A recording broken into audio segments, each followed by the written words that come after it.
जो सामान्यतः जो पिंडदान पुराणों में वर्णन है, उन्होंने सारे पिंडदान किए।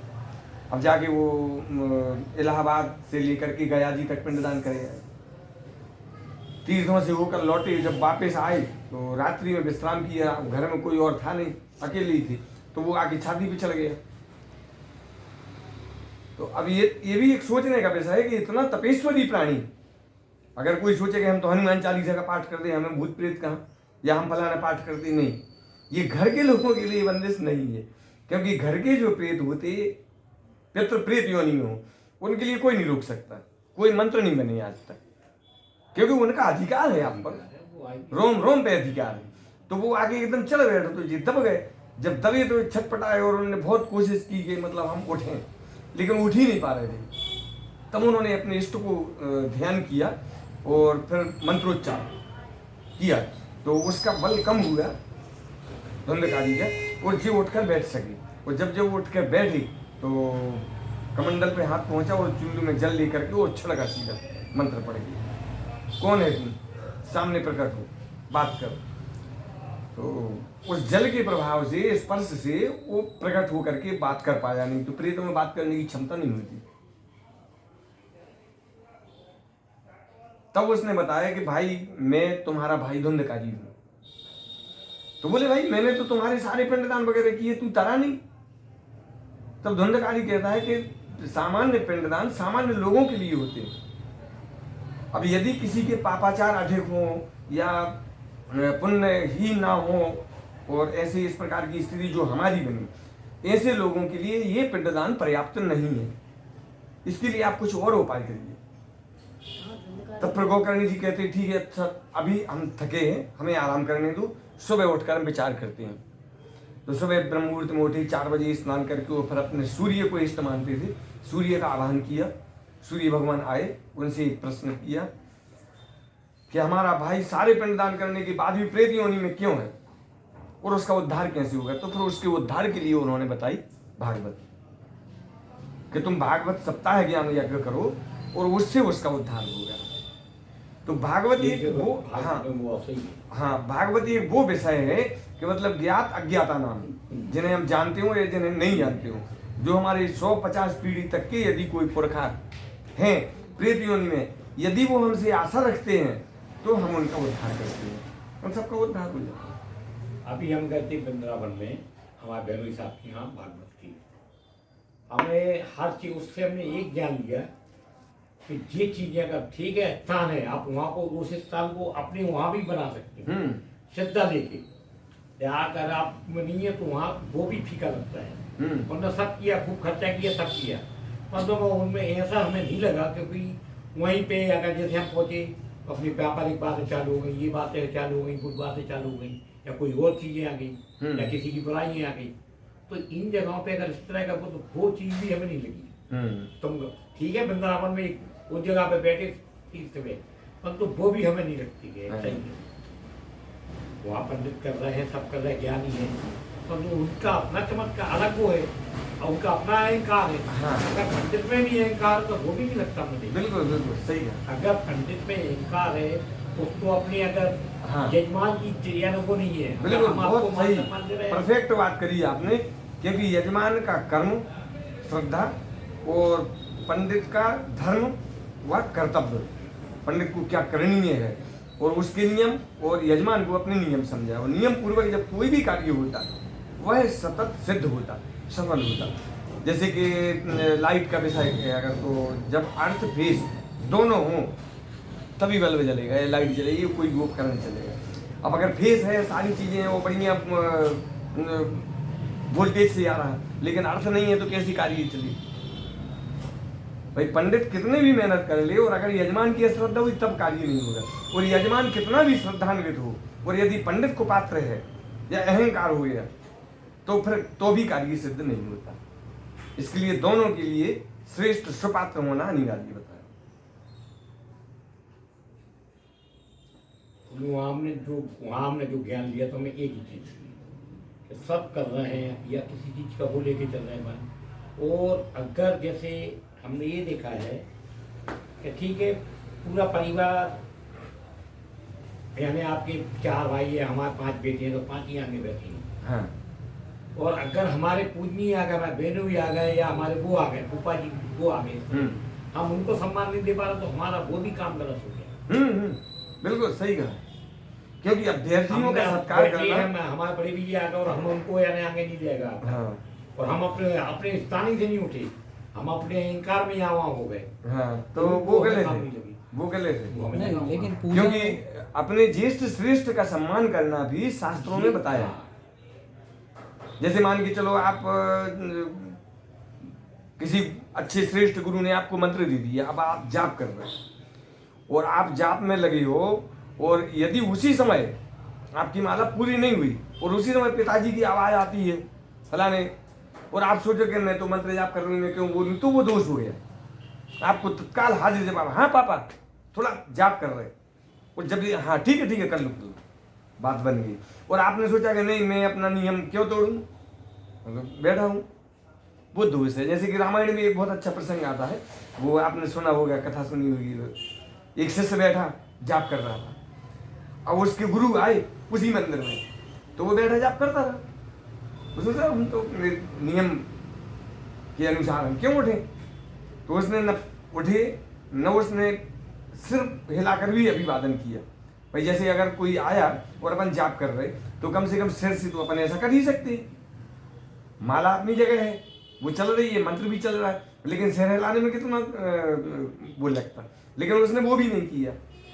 गुरुदेव मंदिर में प्रवेश करते हैं, समर्थ गुरु थे, शिव जी प्रकट होते हैं उसी समय शिवलिंग से, और प्रकट हो करके और उसके लिए, उस शिष्य के लिए श्राप दे देते हैं, रे सठ रे दुष्ट मंदमती, तू अपने आप को बहुत ज्ञानी समझ करके मंत्र जाप में लगा है, जबकि धूर्त तूने ये नहीं समझा कि मंत्र देने वाला भी कोई गुरु है। और वह गुरु मंदिर में आया, वह गुरु मंदिर में आया, और तू अहंकार बस उठ करके वो तू प्रणाम नहीं करता, तो तू जा करके मतलब सर्प योनि में चला जा, और फिर जो है वो काग योनि में जाने का श्राप देते हैं। तो फिर गुरु तो गुरु है, बड़े उदार हृदय हो के सामने खड़े हो गए, तव माया बस जीव जड़ संतत फिर भूलान। हे प्रभु आपकी ही माया है, और आपकी माया से भूल करके ये मूढ़ प्राणी और अपने हिसाब से कार्य कर रहे हैं, क्योंकि भुला तो इनको माया रही। तो तव माया बस जीव जड़ संतत फिर भूलान, दिन पर कोप न करिए प्रभु दीन बंधु भगवान, इन पर कोप मत करो प्रभु, क्षमा करो। तब उन्होंने फिर उस सांप को भी मतलब एक हल्का कर दिया। कहने का मतलब ये कि माता पिता और गुरु की वाणी बिना ही विचार करिए संबंध। माता पिता और गुरु इनकी वाणी ईश्वर से बड़ी है। यदि आप इनकी वाणी पे चलते हो, इनके उनको सेवा में आप प्रशस्त होते हो, इनको प्रसन्न कर पाते हो, तो आपको कोई तपस्या करने की आवश्यकता नहीं है। ऐसे कई उदाहरण मिले। एक जाके वो प्रयागराज में तप कर रहा था, कई महीने व्यतीत हो गए, धीरे धीरे करके साल गुजर गए। अब एक दिन नारद जी का पदार्पण हुआ, तो उसने देखा नारद जी आए, तो जाके गिरा चरणों में, दंडवत प्रणाम किया। नारद जी जान ले, कह ले प्रभु थोड़ा सा एक प्रश्न है, कह ले बोलो। कह ले आप हमें ये बताइए, हम तप कर रहे हैं और हमारे तप कब सफल होगा, भगवान कब दर्शन देंगे। तो उन्होंने नेत्र बंद किए, और नेत्र बंद करके बोले तू धूर्त है, तू नरक को जाएगा। ये तपस्या तू पुण्य नहीं कर रहा बल्कि पाप कर रहा है। क्यों प्रभु? तब भी कभी पाप बनता? बोले अवश्य बनता। क्यों? बोले जिस पिता ने तुझे जन्म दिया, उंगली पकड़कर चलना सिखाया, आज उस पिता को तेरी आवश्यकता है, और वो पलंग पे पड़ा करा रहा, वो तेरा नाम ले रहा दिन रात। और वही माँ जिसने 9 महीने अपने उदर में रखा, खुद ने भोजन नहीं किया, लेकिन तुझे तेरा पेट भरा। अगर तूने बिस्तर गीला कर लिया कभी, तो वो खुद गीले में सो गई, लेकिन तुझे सूखे में सुलाया। यही होता ना, जैसे छोटे छोटे बच्चे होते, क्या करते, सर्दी का मौसम है, अब वो बिस्तर गीला हो गया, ज्यादा कुछ नींद का मतलब भरी है, तो उठने की हिम्मत नहीं, तो क्या करेंगे, गीले में खुद सोएंगे, सूखे में बच्चे को सुलाएंगे, इसको सर्दी न हो। इतना जिसने ख्याल रखा, आज हाँ जी, वो अलग कर दी, दूसरी डाल दो जी, तो आज उन माता पिता को तेरी जरूरत है, भी एक एक पानी के लिए तरस रहे हैं, एक एक बूंद पानी के लिए, पूरा पड़ोस के लोग आकर के उनको पानी की व्यवस्था कर रहे हो, तू यहाँ आके तप कर रहा, कहाँ लग रहा तेरा तप? एक एक दिन का तप नहीं, पुण्य नहीं, तेरे को पाप लग रहा है, तो तू नरक को जाएगा। और यदि नरक को अभीष्ट नहीं समझते हो तो जाओ अपनी माता पिता की सेवा में प्रशस्त हो जाओ, क्योंकि तुम्हारे असली भगवान वो है। माता पिता और गुरु की वाणी बिना ही विचार करिए सब मानिए, इनमें विचार नहीं करनी चाहिए। जैसे पापा ने कहा अच्छा तुम्हें ये काम करना है, अब तुम सोचे विचार लो, पापा ने पता नहीं तो नुकसान न हो जाए, ये ना हो जाए, वो तो पाप ही लग गया समझो, मतलब दोष है उसमें। क्योंकि पिता ने अगर कहा है मतलब लाभदायक होगा, तो उसमें विचार करने का भी अधिकार शास्त्र हमें नहीं देता। हमारे माँ बाप तो इतने सरल थे कि हम तो सोच नहीं सकते। सुनो तो पूरी तो सुनो। अब जब ये प्रसंग, सरल थे, हाँ, अब जब ये प्रसंग मतलब घटा तो वो साहब ढंगो पंगो छोड़ छाड़ के थैला तक नहीं उठा और सीधे दौड़ा लगा, शीघ्र माता पिता की सेवा में जब प्रकट हो तो बाप बाहर आके वो देखता है कि हल्का सा दरवाजा है, टूटा फूटा सा घर जैसा था वैसे, और वो आवाज अंदर से आवाज आ रही है, मतलब उसी बेटे के लिए नाम लेके और वो पिता जो है बुला रहा। तब उसको मतलब एकदम इतना दुख हुआ कि मैं गया ही क्यों था। आवाज दी तो जैसे उसने साकट खटखटाई तो माँ दौड़ी, बेटा आ गया, बेटा आ गया। और जब दरवाजा खोला तो उस दिन सही में आ गया था, मतलब बेटा ही खड़ा, नहीं तो उसकी ये रोज की आदत थी, कोई भी दरवाजा खटखटाए उसकी आत्मा लगती थी बेटा आ गया। अब ऐसा बेटा जो एक ही मतलब उसकी आवश्यकता माँ बाप को, और वो चला जाए पुण्य करने, तो पुण्य लगेगा कि पाप? आप बताइए, वो तो पाप ही लगेगा।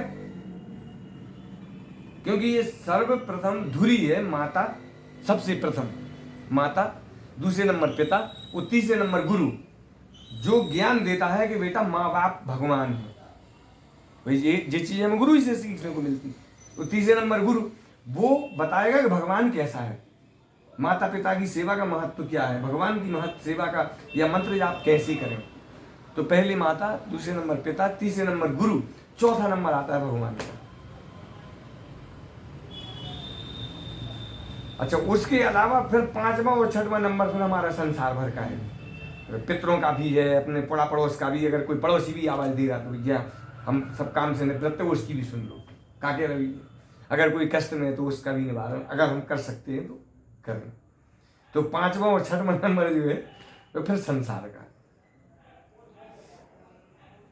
ठीक है, पर आप विचार कर लीजिए जैसे भी विचार बने। हमें उसका क्या है थोड़ा हमें आइडिया दो तो हमने दो ऑप्शन दिए आपको। हमें तो ये देखना पड़ेगा कौन कौन यानी अपन को बाहर, जैसे हमारे आगरा में या फिरोजाबाद में या गुना में या कहीं है, उनको हमें अपने परिवार के यानी जो चाचा ताऊ में उनको तो बुलाना जरूरी है।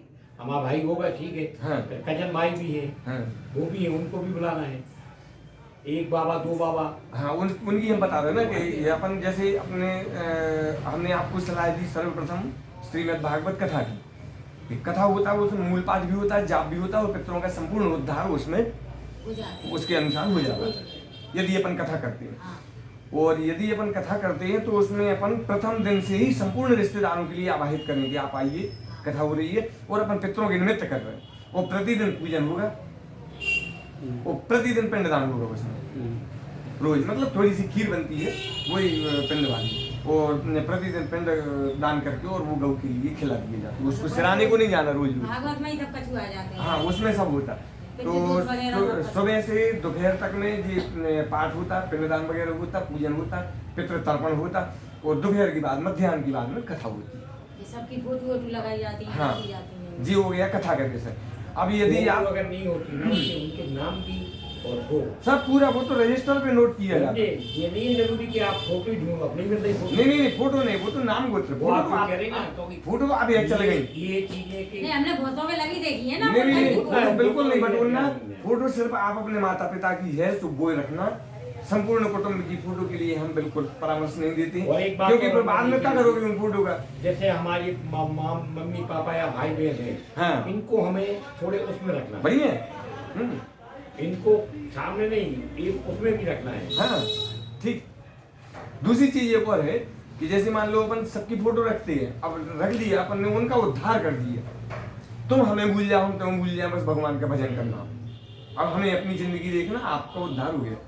अब उसके बाद फोटो का क्या करोगे भाई? कई जगह प्रश्न खड़े होते। अब हजारों रुपये अपन ने खर्च करके फोटो बनवा ली, रुपया पैसा खर्चा अपनी जगह है, लेकिन चित्र तो चित्र है, स्टैंड पे लगा ली। हाँ, तो ये भी इसका महत्व नहीं देते। हाँ, ये मरे लोगों का एक फोटो वगैरह ज्यादा अपन लगाने से अगर कदाचित वो आए, उनने देखा अरे वाह हमारी यहाँ मान्यता है, तो उनका मोह लगा रहता, और उनका मोह ही उनकी तरण में बाधक है। अच्छा, तो फोटो नहीं लगा, जब मोह टूट जाए तो तर जाए। फोटो नहीं लगानी चाहिए। नहीं, हम बिल्कुल फोटो में देखेंगे ना। नहीं, हम तो जो विचार सिर्फ माँ बाप लेके की, आए, सिर्फ इनके पिताजी माता की, बस अपनी माता बस। को भाई भैया भाभी है, बिंदी भी नहीं, नहीं, बिंदी भी नहीं। नहीं, सिर्फ नाम गोत्र रजिस्टर किया जाएगा। तो सारे और नाम, सारे नाम हाँ, तो जो भी ढूंढने मतलब पड़ेंगे जो ना। जिस पंडित जी को सारे अपन नाम नियुक्त, ढूंढने पड़ेंगे ना, जितने भी ये गोत्र तो होते है हैं। आपके पास सारा साहु जी का बना हुआ रखा है, पूरा एक नहीं 5 पीढ़ी का रखा है, बट्टे रखे बना है। हाँ, पूरा मतलब अपन कहाँ से जितने हाँ, जितने ये मतलब तो देता हूँ, लेकिन- जितने मतलब जा चुके, वो आया है रखा है।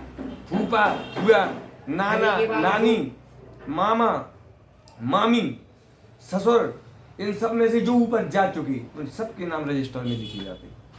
वो मम्मी दूसरी साइड के भी, फैमिली पापा आएगी। साइड के भी। हाँ, पहले आएगा अपनी परिवार और खानदान की फैमिली। हाँ, वो याद है पंडित जी अपनी में तो उसमें ना जिनके भी करवाने हैं वो नहीं, करवाने अगर हैं। आप ले सकते हो करवाना कोई है दिक्कत तो नहीं है, वो देख आपके काम साइड पूरा में- चलेगा। उसमें रोज का ये रहता है कि प्रतिदिन का पिंडदान होता है सर्वपैतृ की दृष्टि से, और जो नाम लिख दिए जाते हैं उन सबके नाम से अपन जिस पंडित को प्रशस्त करेंगे वो मतलब इसे विशेष मतलब इन चीजों का विशेषज्ञ होगा, तो वो सारी उनका नाम लेकर के और उनको भोज्य और तर्पण प्रतिदिन होगा, और आखिरी दिन में सबके नाम के पिंडदान, किसी को पार्वण श्राद्ध अब तो यार कहते पंडित जी हमने एक बात और देखी है कि जैसे भागवत में एक ही पंडित आते हैं, हैं।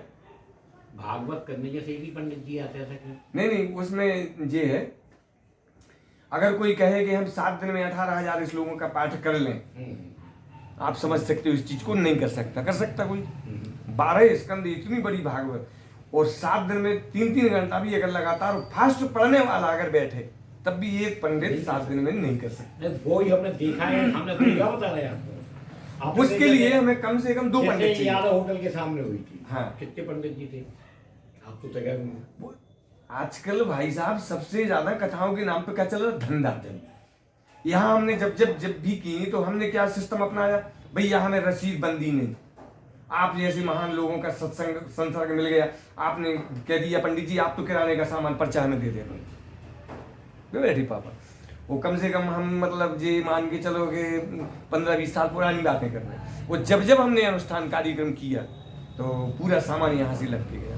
अब ये सामान यहाँ से हो गया, अब जैसे पंजाब डेयरी वाले वो बाबूजी को कह रहे थे गुरुजी आप चिंता नहीं करना, जितना दूध दही घी हाँ, लगे, लगे बोलिए। तो उन्होंने सीधा एक टीम भेज दिया शुद्ध घी का, वो दूध दही रोज चला रहा, शहद की शीशी रख गए। किससे अपने आप श्रद्धा हुई वो चीजें हाँ, अब वो सारा चीजें- सामान पता चले वहां सब ढेर लग गया। अब हम क्यों किसी से हाथ जोड़ेगा भैया, हम शंकर जी बनवा रहे, भागवत कर रहे, आप उसमें चंदा दे दो, कभी नहीं। और एक बार आपको ध्यान हो, जब वो कोई खीर कम पड़ गई थी तो हमने आपको फोन किया था, वो ठीक है, हाँ कोई खीर खीर का सिस्टम कम पड़ गया, वो बनना है हाँ, आपको यदि कुछ, तो आपने कहा था मैं अब भी आ रही लेके, और जे तुरंत पहुंची वो 2 किलो चावल शक्कर लेके।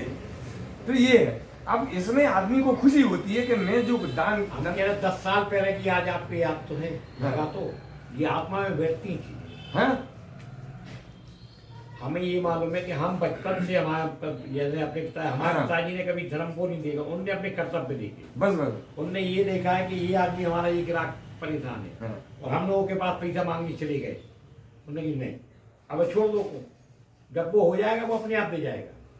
तो इस उनकी- प्रकार से हमने जो कार्यक्रम किए उसमें कभी ना बचा ना छोटा, बल्कि 2-5 हजार रुपये जैसे बच गए, सुनो तो फिर अपन भाई मंदिर में जैसे लल सिंह बड़े भाई यार जे बच गए, ये यार गुरु तुम्हारी मेहनत तुम धरो, क्या नहीं हम नहीं धर रहे, भगवान बटरीश बनूंगा। ये भाव अपना कि हमें इससे कमाई नहीं करना। इधर भी कोई पंडित जी तो कथा को भागवत वगैरह कराई थी। आज के समय में शुद्ध धंधा चल रहा है, वो तो हर जगह- भगवान वेद व्यास जी ने भागवत में यहाँ लिखा। तो ठीक है, बाहर बड़ी सिटियों में पंडितों की कोई वो नहीं है, हाँ यार पंडित ही नहीं है, कौन समाज की है क्या भी, तो वहाँ हाँ। पंडित कर रहे हैं। भागवत में ही लिखा है। अब आज के कौन जी संतोष पाठक हैं, विपिन बिहारी खूब चल रहे लाइव प्रोग्राम कर रहे, उनको बुला के हमारे सामने अगर भी 2 श्लोक बोल दिए मैं भागवत जी के, नहीं बोल सकते। अब संतोष का यहाँ भी 20 साल पहले हमारी कथा में हारमोनियम बजा तू, वो गाओ घुमाते ही है, तो कहानी रट गई, तो हमने बंद करी, वो ने शुरू करा भाई। तो जी ऐसे वक्ता ज्यादा है कि जिनको एक श्लोक नहीं आता, जबकि भागवत में लिखा है ब्राह्मण भागवती वार्ता गेहे गेहे जने जने। जब कलयुग में ब्राह्मण भागवत के लिए धंधा बना लेंगे, कण कण के लोभ से जन जन को सुनाने लगेंगे, तो कारिता कण लोभिनो कथा सारस ततोगता, उस समय कथा का सार चला जाएगा। अब सार कहाँ बचा? जो लोभ से नहीं कर रहा है। और जैसे हमारी बात करें तो हमारा ये है कि मतलब एक सिद्धांत रहा कि भागवत के नाम से वह नहीं कमाना, इसीलिए उसमें शुद्ध दोष है ना, इसीलिए तो बाकी तो कमाई भगवान सब कुछ देगा। हमें जैसी जरूरत होगी तो हमें अपने यजमान को उल्लू बनाने की जरूरत नहीं है, आगे डायरेक्ट कहेंगे यार वो फला थोड़ी जरूरत है, और हमारे यजमान देते हैं, है ना, क्यों हम किसी को बेवकूफ बनाए। तो यहाँ कार्य सफल हुए। अच्छा, भागवत की बात करें तो भागवत के लिए जैसे आपने पंडित की बात करी, तो जब तक 2 पंडित मूल पाठ के लिए न बैठे, उनको कोई दूसरा काम न दें। हमारा भी यही सोचता है कि हम जितने भी जैसे है, हाँ। हम नहीं, हम पे एक 5 यानी 1 लाख रुपए का पंडित नहीं मिला, जी ज्ञानी है, और एक जो वो है जी, उसको वो तो अपनी आप बातों में और उसमें 1-2 दिन में आदमी परख बिल्कुल बिल्कुल। तो 2 पंडित बैठ करके पाठ करते हैं, तब 7 दिन में पाठ संपन्न होता है। अपन एक वाले को ना बुला के 5 वाले हम 10 को बुला लें, तो वो हमें उससे अच्छा है। जी उसमें 10 जनों की भावना है और 10 जनों का आशीर्वाद। बिल्कुल बिल्कुल। तो 2 पंडित पाठ के लिए बैठते हैं और 1 पंडित बैठता है ओम नमो भगवते वासुदेवाय इस 12 मंत्र की जाप के लिए।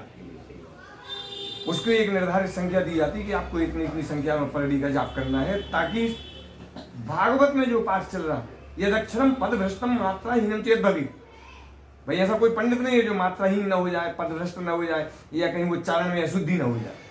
भले ही हमको रटी है, सप्तशती रटी हो, भागवत रटी हो और हम पढ़ रहे, लेकिन कई बार बोलते बोलते कहीं ना कहीं मात्रा वगैरह मिस्टेक, उच्चारण मिस्टेक हो जाता है।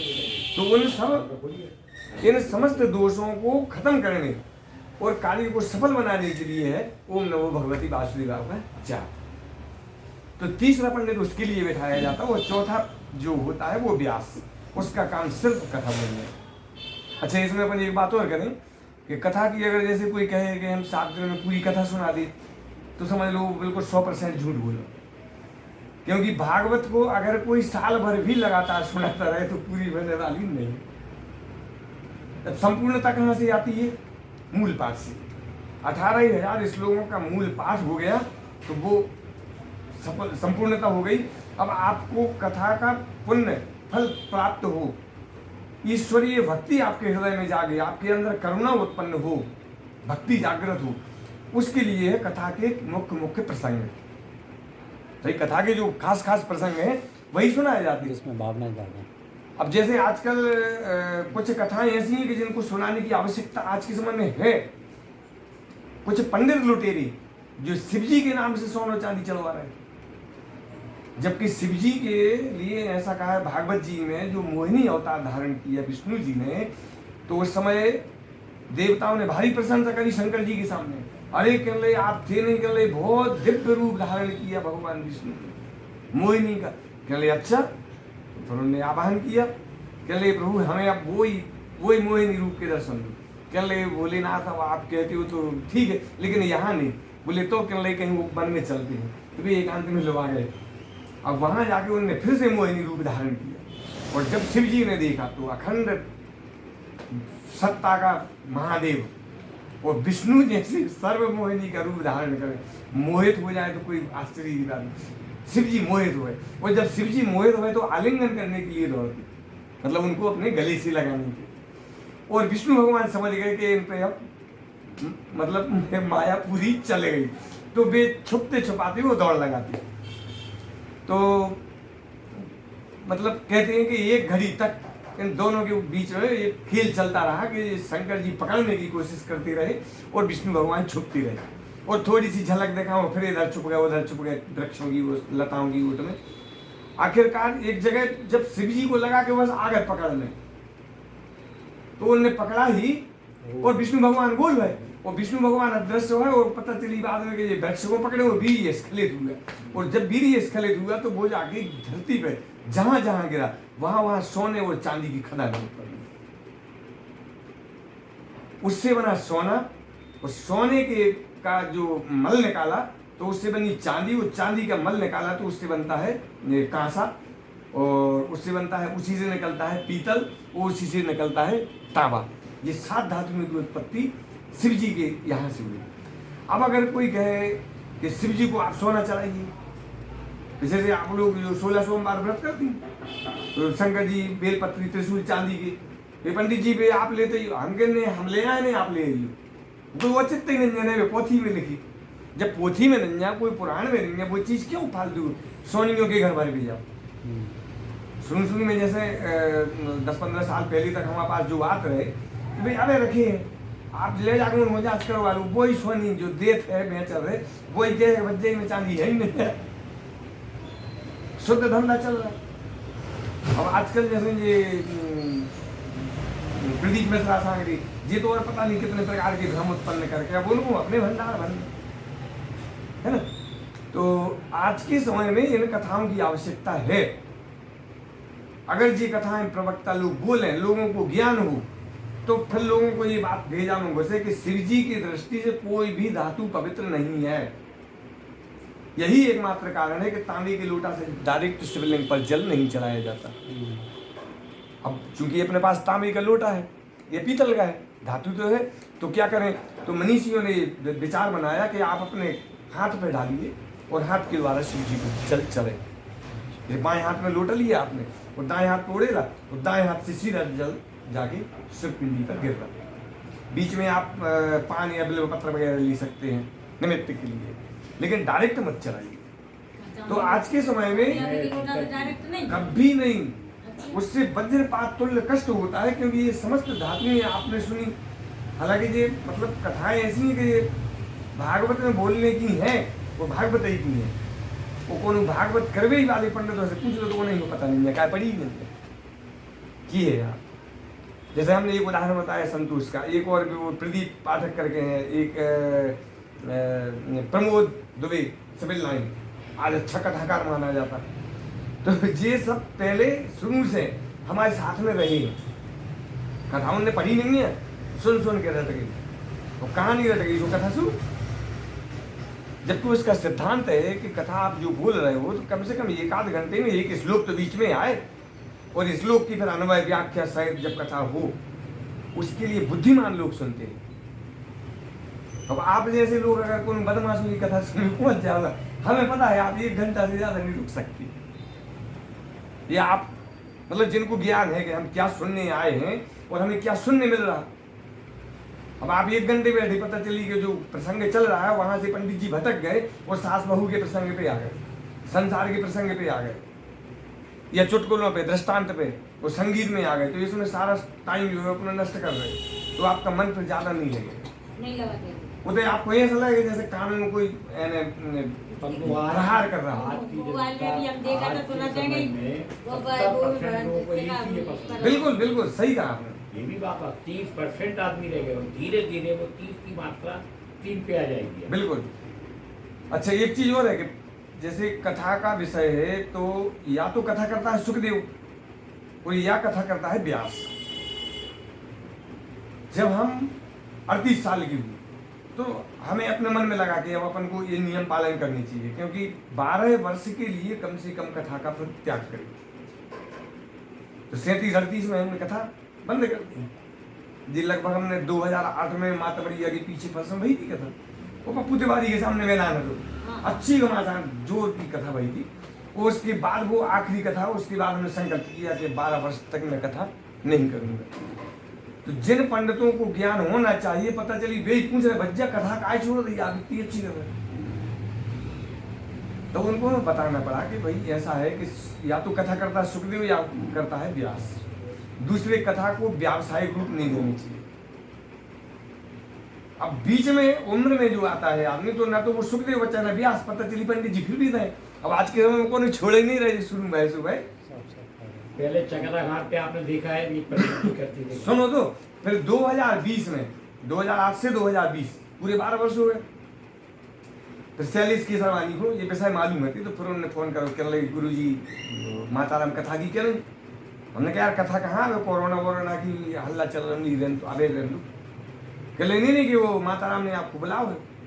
अच्छा बड़ी प्रेमी है, जब भी पहुंच जाओ तो मतलब बहुत भक्ति भाव वाले। हाँ तो हमने कहा ठीक है हम कल आ रहे हैं। दूसरे दिन हम पहुंची तो संजीव भी बैठे गए, सैलिस भी, मम्मी बंगे भी बैठे गए। हमने कहा ठीक है अब नहीं मान रही तो हमने कहा ये पंडित जी दे रहे हैं आपको कथा कर रहे हैं। नहीं कर रहे, कोई पंडित जी नहीं सुन रहे, पंडित जी की तो मुझ की भी बयालीस में सुन रहा है, हमें तो आपकी सुन रहे हैं। हमने कहा देखो भाई हमारी कथा तो कथा ही है, आपको मजा थोड़ी आए वो हिसाब से, क्योंकि वो मजा ही के लाने नहीं सुन रहे, बेशब्द हमें अच्छी लगी। पुरुषोत्तम माह की बात थी तो आप तो इसमें शुरू कर दो, तो फिर पुरुषोत्तम महीना में पन्ने में कथा शुरू करी। अब जब बस शुरू करी यजमानों को मालूम चली फिर लगातार 3-4 महीने उसके बाद फिर पवन रेडियो वालों ने अपनी घर ही करवाई थी छत पे। तो अब बहुत सी मतलब जुड़ने लगी। पिछले साल रमेश पटेल की खेत में बड़ी माता के सामने। तो अब ये है कि अपन को करना है लेकिन वास्तविक करना है, धंधा नहीं करना। तो धंधो तो वो समय नहीं करो, आज हम खूब पैसों में परेशान होती है, अब क्या करोगे। अब तो भगवान ने सब व्यवस्थाएं बनाई, सारी चीजें। पंडित जी आपको 20-25 साल लगे होंगे, पंडिताई करा 25 साल लगे होंगे आपको। कैसे 25 साल पहले से कर रहे हैं, पंडिताई के ज्यादा हो गए। ज्यादा हो गए, हम 18 साल के थे जब से शुरू हुए। हमने तो पीछे आए थे तभी तो देखा। हाँ, पीछे आए हम आ गए थे 96 में हमारी शादी हुई, 97 में हम सागर आ गए। 97 में सागर आए, 2 महीना अलग रहे पहले, उसके बाद फिर वो सनत महाराज एक दिन लोले ऐसे थे मंदिर से जुड़े, तो 12.5 वर्ष बैठे थे। बीच में कई अड़चने आई, शायद आपने भी चर्चा करी थी एक बार। हमने कहा कि आप तो मंदिर तो छोड़ रहे तो माहौल, तब आपने कहा था नहीं कम से कम 12 वर्ष आप पूरे कर लो। और ये दीपक के पापा ने भी कहा था कि कितने साल हुए, हमने कहा 10 साल के लिए, बस 2 साल हुआ। आपने कहा 12 वर्ष का नियम जो है उसका फल अलग होता है। उसके बाद फिर अपन ने देखा कि अब जो अपन को चाहने वाले थे वे गए, और धीरे धीरे हालांकि परिवार में अपने मतलब कोई प्रेम भाव वही है। पूजा पंडिताई के लिए हम ही जाते हैं, उनको कोई पंडित नहीं पोसाता, चाहे कथा हो, शादी विवाह हो, कुछ भी हो। लेकिन मंदिर की पूजा भला पर उससे छुट्टी लई सो लई, वो आनंद महाराज करने लगे। तो कुल मिला के ये है कि मंदिर भी जब ये बब्बा कहने लगे हमें, आप कहने लगे आप काले हो, हमने कहा तो ने हमसे करवाते हुआ, ठीक है। हमने कहा हमने कभी भगवान के विषय में ठेर ठार नहीं की, तो आपसे कठे रहेंगे। भगवान की सेवा का आप क्या दे सकते हो, सुबह बच्चों पर है। हमने कहा ऐसा करते हैं कि हम सेवा करेंगे और आपका जो दायित्व है वो आप अपना कर्तव्य करेंगे। दूसरी बात, जब आप देख लेंगे कि पंडित जी सेवा ठीक कर रहे हैं, सुनो तो आप देख लेंगे पंडित जी सेवा ठीक कर रहे हैं और हमें ये देना चाहिए, तो आप अपने हिसाब से आत्मा से देंगे। और जब हमें पसंद आ जाए कि हाँ आप हमारी मेहनत के हिसाब से ठीक दे रहे हैं, तो हम आगे बढ़ाएंगे, नहीं तो हम कोई पंडित को चिपका दें। बब्बा भारी खुश हुए, बहुत चाहते हैं बब्बा, कड़ूरी बब्बा। तो अच्छा प्रेम रहा उनका। तो बस वो जैसे हम आए तो वो समय नियम था, सुरेश महाराज आओ तो पूर्व आओगे, तो इस सारी चरोतरी थाली की बटोर के दान पेटी में डाल सकते, ये नियम था। और उनके लाने शायद 5 अक्षरोपति ऐसी कचूबे टोटल देते। और जब अपना 3-4 दिन को काम देखो सो फिर कहने लगे पंडित जी आप जी पैसा मैसा बटोरे वो मैंने डालो, नहीं तो कहने लगे जी मैं डालो सब बटो। अरे हमने कि अब आपका नियम है जैसा सो, हमने कि चला नहीं कर लगे अब आपके भाई आप जैसा पंडित हो वेद पाठी तो उसको दान देना श्रेष्ठ है। बब्बा बहुत ज्ञानी था। और हक किसका बनता है? हक किसका बनता है मंदिर पे? नहीं कौन दान में हक किसका बनता है दान करने का? आदमी किसके? चरोतरी का। हाँ। चरोतरी का हक में एक मतलब ये है कि वो देवांश है, देवता के नाम से चलाया गया और यदि पुजारी खाए तो उसको दोष है। तो फिर मनीषियों ने उसमें निमित्त जोड़ दिया कि यदि देवता के नाम से चलाया हुआ पैसा पुजारी के पास आता है तो पुजारी उसको 50% कर ले। तो हम क्या करें, वो पाजी में कलश रखा था तांबे का, तो वो में डालत जाते, वो महीना भर बाद इकट्ठी निकालत थी। अपन ने देखो क्या है, मतलब जैसे 500-700 या कितनी सो आधे अपन ने अलग दूसरे कलश में डाल दे, और जब भी 1000-1200 हो गए सो उठा के बब्बा को या ललसिंह को दे रहे कि जी भगवान की ड्रेस में शामिल कर लेना। तो 1200-1400 की उसमें ड्रेस बन जाती। और लक्ष्मी जी आप जाती हुई वो नथ वगैरह पहने, वो उस समय हमें नहीं बनवाई थी, ऐसे ही पैसा इकट्ठा करके जुड़े। मतलब पुजारी अगर ईमानदार है तो वृद्धि को प्राप्त होता है, और अगर पुजारी के मन में भाव सिर्फ खाने का हो तो उसका पतन हो जाता। और ये मैं साक्षात प्रमाण हूँ आपके सामने। हम घर अपने घर से अपने बैग में सिर्फ खुद के पैर उड़द के कपड़ा लेके आए थे। आज भगवान की कृपा, आप सबका भक्तों का सहयोग सौजन्य, तो मतलब ये अपने प्लाट लेके मकान बनाया, 3-4 साल पहले उसको डबल भी कर लिया। जो भी मेहमान रिश्तेदार बड़े खुश होते हैं, उनकी अपन सेवा कर पाते हैं, सक्षम है।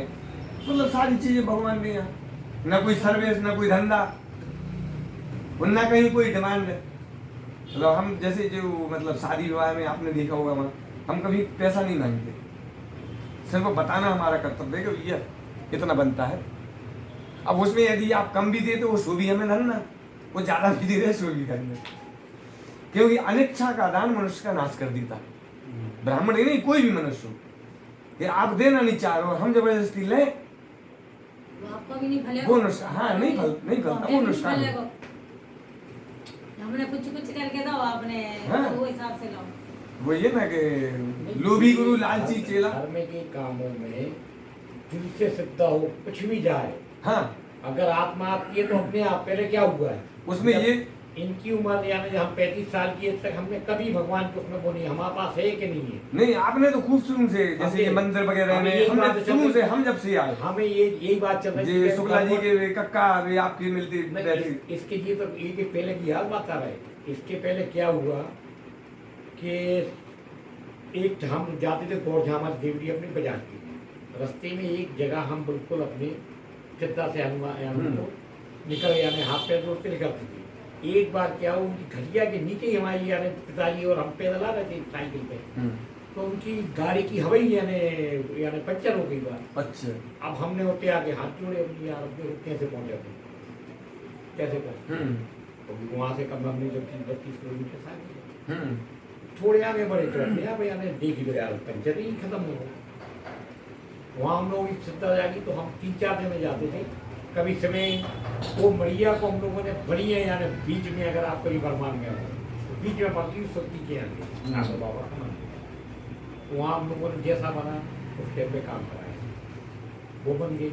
फिर उसके बाद बरकोटी मेहमान पिताजी जाती थी और वहाँ रुकती थी मंदिर। जी शुक्ला जी के वे कक्का थे आपके मित्र, बहुत अच्छी, वो भारी प्रशंसा करती थी आपकी। वो शुक्ला के भैया में जो भी हमने कही देखो निमित्त उसमें जितने भी टाल से वो बारीक काम, हाँ, उसे भी हमने यानी ठाकुर बाबा पे भी, हाँ, हमारे भी कई मंदिरों पे आपने मतलब काम शुरू से नहीं, पूरा टाल से काम, मार्बल का, और नहीं था साधन तो जनरेटर ले जाके जैसा ही बड़ा काम करा। अच्छा जी हमारी 35 साल की पहले की उम्र की बात।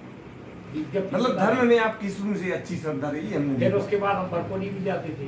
बरकोटी में यानी पंडित जी से वृंदावन करके पंडित जी आज भी है, वो हमको यार समझ लो जब भी जाते थे तो हम अपने साथ से कराते थे। अब वो बोले एक बार के सही है, अगर आप में वो तो यहाँ पे अपन ताल साल किया तो ताल साल यानी वो व्यवस्था हो जाए। हाँ, हमने अगर उनकी कृपा होगी तो अपने आप आत्मा जाएगी। सही। अगली बार गए तो फिर लग गया हमारा, और तो वही टाइम पे वो काम हुआ, वो काम खत्म हो गया, वहाँ भी लग गया। यही भगवान की कृपा है भाई साहब। आज मोहल्ला में आपके नाम की चर्चा है प्रगति के मामले में। मतलब ये नहीं कह रहे हैं आपको खुश करने के लिए, नहीं, ये वास्तविक यथार्थ बात है। ईश्वर की कृपा के बिना वृद्धि नहीं होती। और आपने जहाँ जहाँ उनको हाथ लगाया उनने आपको हमेशा हाथ लगाया। बात क्या हुआ सुनो तो एक और चीज, चितौरा में पहले हमने देखा कि आपका यही था और वो पीछे एक मकान था, मतलब ये है ना। उसके बाद फिर अब सामने भी आजू बाजू के भी एक वो गोपालगंज में भी ले लिया, वो फिर बेचा। नहीं है सब।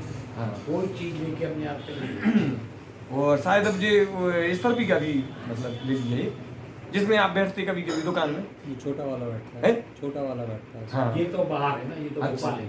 हाँ, तो इतनी मतलब एक जीरो से हीरो जैसी स्थिति आपके पापा की, ये मोहल्ला में चर्चे हैं, ऐसा नहीं है। और ये एक शुद्ध साफ नीति और भगवान की कृपा। एक चीज और हम आपको बता, बहुत बढ़िया जी। कितनी बड़ी बाढ़ आई थी 2005 में। हम्म। 5 में आई थी कि पहले आई थी, जब वो चितौरा नदी पे वो टंकी, कितनी बड़ी टंकी को ढुड़क के हाँ। नीचे आई, वो मंदिर सवा सिंह जी का। हम्म। वहाँ पे हमने बहुत पहले, हम अग्रवाल ज्वेलर्स जो भी कटरा में भी है अच्छा। वो, और काय संध्या कौन सा हो, रामेश्वर अग्रवाल, द्वारका अग्रवाल हो, अपन हो कौन थे,